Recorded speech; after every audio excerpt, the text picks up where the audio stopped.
Week 2 of the Black and Gold Report on the Braves Media Network is underway. I'm Matt Sabados. Thank you for joining us. Now, we're going to take a break from football this week, and we're going to preview a couple of the other fall sports that are set to get underway in just a couple of days, specifically women's soccer and women's volleyball. We've got women's soccer's Lars Andersson, and we'll talk to women's volleyball head coach Ellen McGill down the line. We've also got a new segment that we're introducing. It's called the Teammate Challenge. I'm not going to get too much into specifics, but we've got a couple of the ladies volleyball players in studio today, and we're going to be playing a couple of fun games. So be sure to stick around for that. Plenty to get to, not much time to get to it all. So let's get started with women's soccer. An excellent 2016 campaign for the Braves. Ladies are coming off of a phenomenal 2016 campaign that ended with an appearance in the Peach Belt Conference Tournament semifinals. The Braves weren't handed a single home loss over the course of the conference season, and only one overall loss during the conference regular season. Key point for the optimism into this season is the huge, and I mean huge, amount of returning players.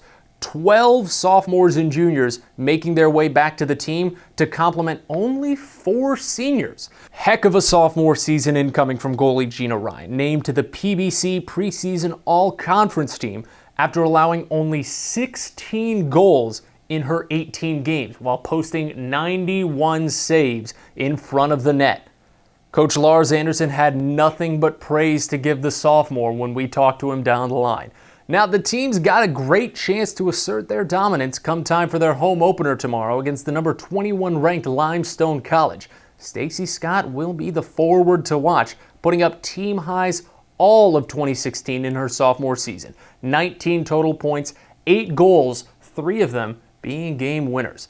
5 p.m. things will get underway from Lumbee River EMC Stadium on the Braves Media Network between the Braves and Limestone College. We sat down with head coach Lars Andersson. He had plenty to say about the upcoming season. So let's head out to Lumbee River EMC Stadium and catch up with the coach. All right, Coach, just out online, you guys got picked 3rd in the preseason poll for the Peach Belt Conference. Have you told your team about that at all? What's the feeling out of that? You know, I haven't spoken to the team about it, and really it's not that important to me. It's a preseason poll. It is flattering, however. We play in what I consider to be the best Division II women's soccer conference in the country, and to be picked 3rd by your colleagues is flattering. But at the same time, it is meaningless, because ultimately it's you have to produce on the field, and that's all that matters in the end. But yes, it is flattering, and I'll mention it to the team, but it's not of great importance to me, and I don't think it'll be of great importance to them. They have goals set for what they want to accomplish, not where they want to be voted at the preseason polls. Well, talking about overall performance and the need to actually, perform past the preseason, you guys had a phenomenal 2016, 12-4-2, only 2 Peach Belt Conference losses. How are you guys looking to build on that? Well, I mean, I think there's some pressure there. We had a fantastic 2016. We returned most of the players, and I think we're more ready than we ever have been before. I think we're mature. We have a lot of seniors, we have a lot of juniors that can handle the pressure of being picked 3rd in the preseason, that can handle the pressure of trying to live up to and go beyond what we did in 2016. I believe in the leadership of this team. I believe in top to bottom. We're a little thinner, but top to bottom, I think we're more talented, and I believe they can handle it, and I look forward to the challenge, and I know they do as well. And we can talk about the depth in just a little bit, but you mentioned the returners, the key players from last season. There are a couple I want to highlight. The first being your forward, Stacey Scott. Heck of a season from her last year, 8 goals, 3 of them being the game winners. How is she going to improve on that this season? Well, I think Stacey has only scratched the surface of what she can be as a forward. She actually started her college career with us as a center back, and really didn't start playing as a front runner until the latter part of her freshman year. So there's a lot of improvements still to be made. She can be a little bit more efficient in the final third. I know she's working very hard in individual training to address that, and we have surrounded her with some great players up front. She's a very unselfish player. I believe she can have more assists, and I believe she can have more goals. I expect big things from her. She's a player that can handle the pressure, and I expect nothing less than what she produced last year. I really think she's going to go beyond those stats. And then your goalkeeper, Gina. brick wall in front of the net last year. What was it? Only 16 goals allowed, 91 saves, and that was only her freshman year. That's a big bar to set. You know, we've had a lot of great keepers in this program. We've had a first-team All-America in Whitney Beverly in 2008, and we've had Brittany Bennett, who was a Freshman Player of the Year when she came into the program, came up from Florida to play for our team. It was a 4-year starter, so she's following in a long line of tradition of great goalkeepers. We have a great goalkeeper trainer in my assistant, Brittany Badia, and I think Gina is the kind of kid that you want between the pipes. She has the right temperament. She is super athletic, and she's a kid who continuously strives to get better. She's never satisfied. You may walk away after your freshman year when you're a Freshman Player of the Year, you're all conference, you're all region, and say, I'm good. That's not Gina. Gina is only going to get better, and she has a fantastic back four in front of her.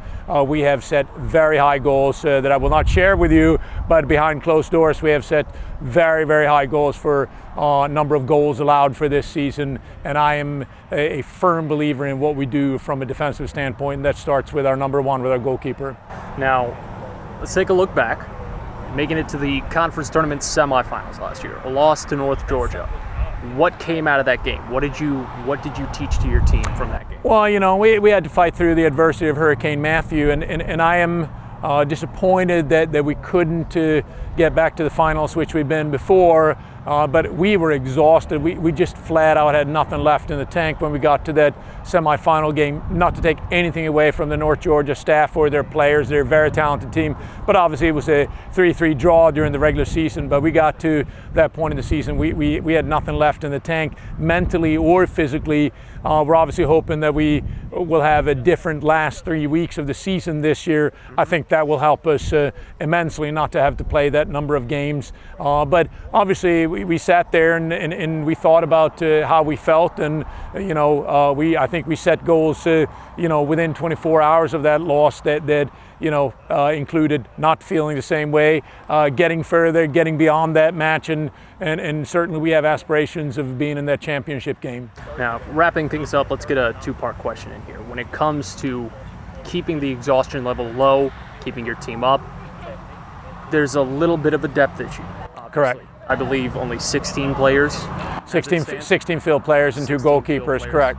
So there's going to be an issue coming along, but the experience obviously carries over. So what's going to be the give and take there when it comes to I think it comes down to both training and management of the players during matches. We have to taper our training back a little bit with the limited numbers, and we have to be smart with our substitutions. Obviously, I'm an old FIFA player back in the day. I go as far back as when there were 2 substitutions. You came off the pitch and another player came on, and that was the end of the day for you. College substitution rules are pretty, liberal and pretty generous. A lot more lax than we're used to. Absolutely. And if you manage that, I think you can save your roster a little bit.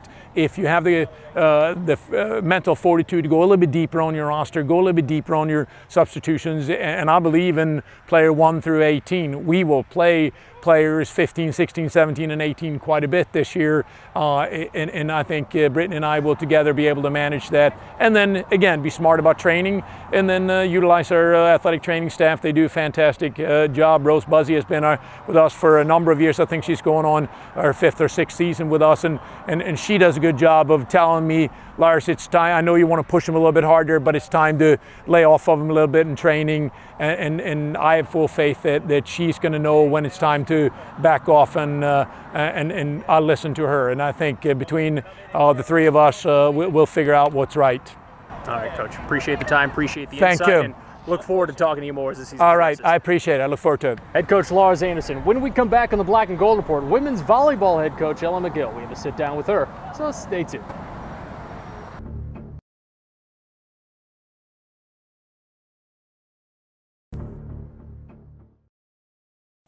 Welcome back into the Braves Media Network. This is the Black and Gold Report. I'm Matt Sabados. Trevor Williams is our producer-director, and we thank you for joining us as always. Turning our sights now from women's soccer onto women's volleyball. The girls coming off of a rough 2016. Unfortunately, they didn't pick up a win in conference play, but they're poised to make a big shakeup of the Peach Belt Conference this year. I got the opportunity to sit down with head coach Ellen McGill as the team looks ahead to their first home game, the tri-match against Converse and Shaw, coming up in just a couple days. Let's go ahead and head over to the office where I had a chance to sit down with the head coach. All right, Coach. Obviously last year, slate to wipe clean. Not much to dwell on from that, but how's the start of this season going? How have the scrimmages with your team been going, and how's the start of the season going to be going? Because you guys start off right at the gate, 6 games in 5 days. It's going to be a fast one.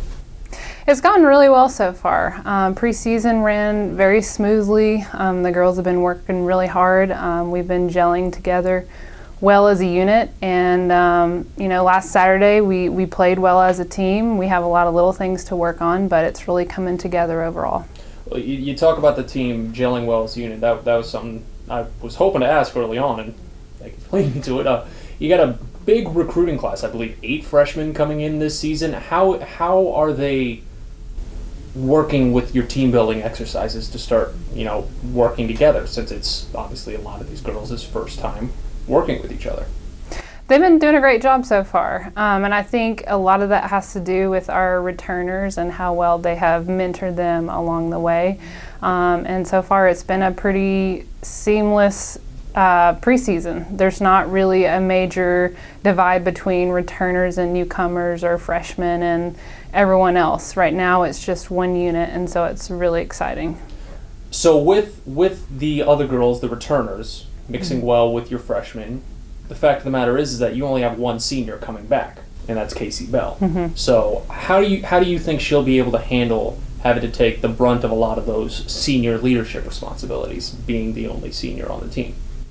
I don't really feel like that's a big issue. I think that all of our returners kind of fill in that leadership role naturally for the team. Casey, along with Anna and Bailey, were voted as captains in the program, and so I don't think it's an issue that she's the only senior. Will we be young this year? Yeah, but I don't think that will really matter that we don't have a lot of necessarily senior leadership, because I do feel like we have quality leadership in the program. But it's always a good thing to have a fresh amount of young players on your team, because, as I said, that means they get the opportunity to gel together. They all know how to grow properly at the same rate with each other. That must be a great thing to work with as a coach. Oh, yeah. So, as I said, you guys get started quickly. 6 games in 5 days once you start the season. But it's going to be a little bit before the actual conference season starts. What's looking like your toughest stretch once the conference season comes around? Have you taken an in-depth look at the rest of the schedule come like October, early November? I think any conference matchup is going to be tough. There are no easy games. I think any conference match is going to be a challenge for us. I think we should be able to go in and compete and do well against anybody. But every night's going to be a battle for us, and so we just got to come in with that mindset that we're ready to get it done and give it our all every night. So. What was the thing you built off of most for your returning players? Because, as you said, it's a good mix between returners and recruits coming into the season. What was the thing you built off of last season most, and you basically beat into the heads of your returners? I think changing the culture was the biggest thing for us, and getting all on the same page. We did a lot of team building and team bonding exercises with our returning athletes, and that's been really vital and key to where we want to take the program this fall. We were able to lay that foundation with our returning athletes. And you're happy with how that went out? Oh yeah, definitely. Yeah, glad to hear. All right, Coach, well, we'll wrap it up, but we've still got plenty to talk about as the season progresses. Home opener against Shaw and Converse in a tri-set this Tuesday. Be sure to catch it at uncpbraves.com. But for the time being, we're going to take another short break here on the Black and Gold Report. When we come back, we got a couple of coaches, players in studio, and we've got a fun new event coming your way. Stick around for it, right here on the Black and Gold Report.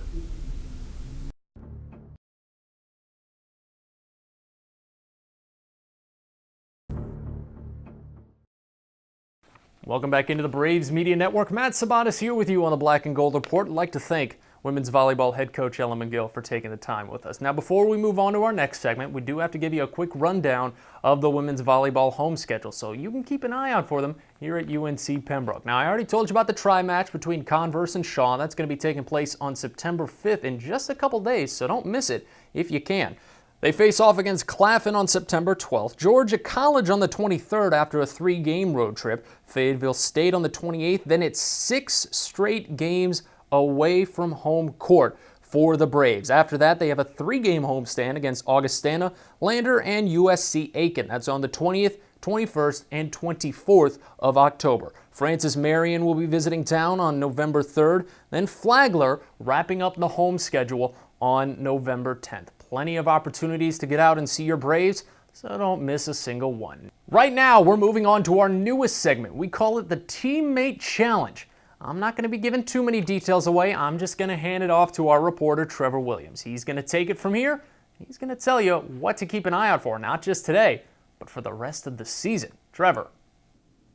Well, thanks, Matt. It is the long-awaited debut of a new segment here on the Black and Gold Report that we like to call the Teammate Challenge. And here's how it's going to work. We're going to bring in a couple UNCP student athletes, and the goal is to find out just how well these student athletes know each other. The twist is they're all going to be teammates from all of the UNCP sports. We're going to have volleyball, cross country, football, and soccer all here in the studio for us to take a look and test them a little bit on their teammate knowledge. Here's how the game is going to be played. We'll have those two teammates and the contestants from each of those sports. The guests will write down answers to my questions as quickly as they possibly can. They receive 1 point for every matching answer. The goal is to match as many points as possible in 90 seconds. The 2 highest scoring duos will return to play for the Teammate Challenge Championship. We're going to start it off with UNCP Volleyball today. Michaela Elliott, a middle blocker, a sophomore from Charlotte, North Carolina, is here with her teammate Casey Bell, a senior libero from Creedmoor, North Carolina. Michaela figures to be a big force in front of net for Coach McGill and UNCP this year, and last season Casey Bell led the team in digs. Okay, here we go. The debut of the Teammate Challenge, Casey and Michaela. We start off with how many siblings does Michaela have? Gosh. First answer. Oh my gosh, I didn't even look. Both say 7. Yes, that is correct. Which of the jersey colors this year, black or gold, is Casey's favorite? Black or gold? The gold or new? Both say black. Yes, that is correct. Who is the better dresser of the two? Both say Matt. I'm bad at writing, but it's yes, okay. That is correct. Penmanship doesn't count. If Michaela could play one other volleyball position, what would it be? You better get this right. Yes, setter. That is correct. What was Casey's high school mascot? A lot of confusion. She don't know this. Let's see if Matt can match it. No, it was Vikings, not Tigers. Is that a tiger? A Vikings? Who is the better student of the two? Oh. She has a higher GPA. Oh, I just gave it away, but she was right. We might have to review that. Oh my gosh. Yes, they both said Mac. Casey dug a ball with her foot in last weekend's scrimmage. How many digs did she have last year? Oh God. Crap. I don't even know my own digs. 100,000. Close. 391. In what state did Coach McGill play her collegiate volleyball? No pressure. This is your coach. Oh gosh, Colorado. We've got a Tennessee and a Colorado. What's that? No, it was Virginia. Okay, quickly, running out of time. Oh, that's awkward. What is Michaela's height? She's not watching this. Wait, what'd you say? What is Michaela's height? On the roster or in real life? Real life. Oh, crap. I don't That want is to give time. this away. Your time's up. We got 6'1" and 5'10". 6 foot on the roster. I'm 6 foot on the roster. All right, Mac and Casey, you guys got 5 correct. We're going to give you the better student one. That's good. Yeah, that was a good job. Nice I'm job. impressed with this. Yeah, good job. Thanks. And let's see, good teammates always finish it off with a hug. Can you guys give us a little hug here on the Black and Gold Report for the first teammate challenge of the year? All right, well done. Thank you guys. We appreciate it. All right, we're going to have to see if 5 is the score to beat. So far, Michaela Elliott and Casey Bell, they lead the standings. They're the only ones on the standings, but don't tell them that. They are in first for now. Throughout the semester, as we said, we're going to have different athletes from each of the fall sports in here testing each other. We've got another one coming to you soon. Be sure to check back for many more teammate challenges on the Black and Gold Report. Matt, back to you. Thank you, Trevor. And I think we can all say that we're going to be looking forward to more segments of that teammate challenge as the season progresses. Up next, the athletics year is still fairly young, and the athletics department put on a fantastic event to welcome back all the Braves. We're going to give you a little taste of the sights and sounds of how that event went down so you can get a feel for yourself the environment that Brave Nation is putting on. All of that coming up next on the Black and Gold Report here on the Braves Media Network.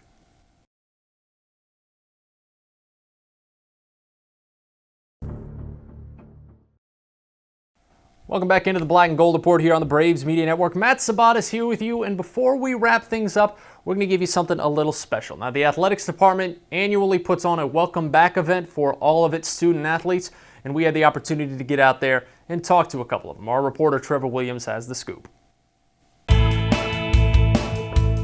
It's exciting. Summer's always fun, but it's always nice to come back to campus and see everybody. I think a lot of people are excited about this year. I know I am, especially since it's my last year competing. So I'm excited about it, and I can't wait to support everybody. Everybody has a chance to do great things. Everybody has a lot of returners and a lot of new people coming in that's good, that can fill roles. So I feel like we can all do it again.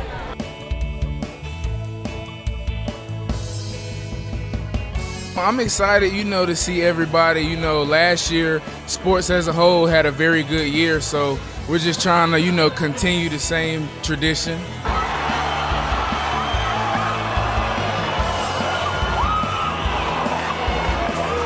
It's great to be back, and I just feel like this year is everybody's year. Last year, football did great, basketball did great, soccer did great, and I feel like this year is going to be the Braves' year, yeah. Just enjoy every moment because it goes by really fast. I look back at my freshman year and I wish I would have done some different things, but enjoy every moment because it goes by really fast, and these are the best times of your life.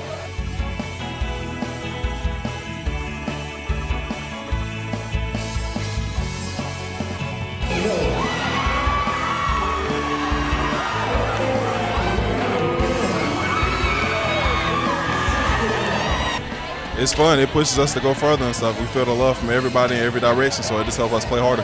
I think everybody's excited. I saw a lot of people getting their football tickets today. I've heard a lot of people talk about going to the game and stuff, so I know I'll be there and I'm excited. I love football season, so this is the big kickoff.